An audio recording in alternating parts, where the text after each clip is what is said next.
ابنك متعب جدا ومش بيسمع الكلام ومش بيطيع الاوامر وبتضرب كتير وبتعاقب كتير لكن مفيش نتيجه، تعال انا اقول لك ايه السبب. السبب هو الدلع الزياده، هو التدليل الزائد. تيجي الام تقول لك لا والله انا مش بدلعه، ده انا بضربه على طول. هو الضرب مش حل، انت بتضربي وفي نفس الوقت بتدلعي. على سبيل المثال الطفل اخذ واجب في المدرسه ومش راضي يكتب الواجب، الام قعدت تحايل عليه عشان يكتب الواجب ما رضيش، راحت الام ضربه الطفل قعد يعيط وفضل يعيط كتير، فالام انشغلت في بكاء الطفل. هنا الطفل نفذ اللي هو عايزه، الطفل ما كتبش الواجب، يبقى هنا الام عملت ايه؟ الام دلعت الطفل رغم انها ضربته، وفي الاخر الطفل نفذ اللي هو عايزه. يبقى كده الضرب مش حل، بالعكس الضرب هنا اصبح معزز. الطفل بيقول بدل ما افضل اكتب الواجب ساعتين ثلاثه ما انا اتضرب في دقيقتين ثلاثه 5 دقائق وخلاص، وهو ده اللي الام عملته. طيب ايه هو بقى الحل؟ الحل هو تكلفه الاستجابه، بمعنى اني اتبع مع الطفل نظام من افسد شيئا فعليه اصلاحه.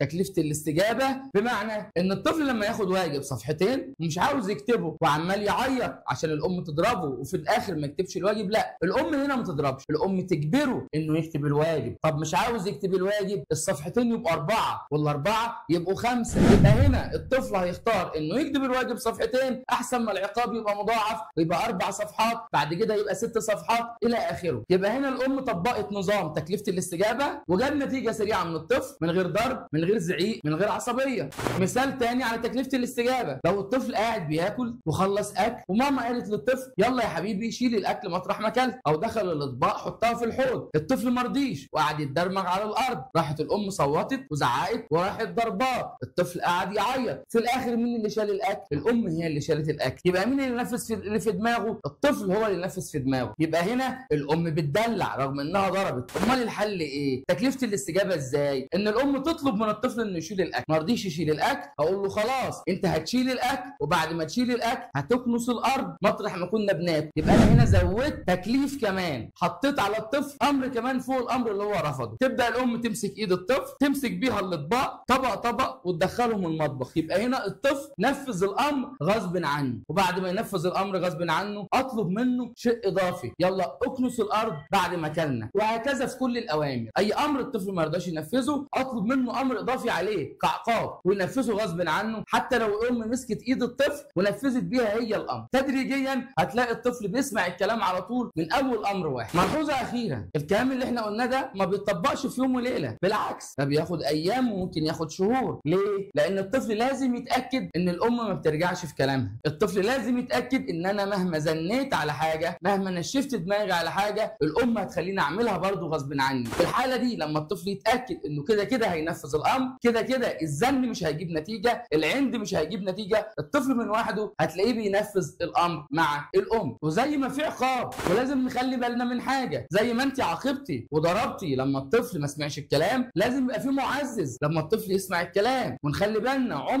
عمر ما الضرب والزعيق والعصبيه كانت عقاب، بالعكس ده معزز للطفل، الطفل بيختارها عشان ما ينفذش الامر. يبقى هنا لما الطفل ينفذ الامر اديله حاجه بيحبها واعززه. المعززات كتير بقى، يعني ممكن ازود له في المصروف لما يسمع الكلام، اجيب له لعبه بيحبها، اخرجه خروجه بيحبها، اجيب له اكل معين بيحبه، اجيب له شرب معين او لبس معين بيحبه. والفيديو ده باختصار بيعلمنا ازاي نخلي الطفل يسمع كلامنا بسهوله ويطيع الاوامر بسهوله. سلام.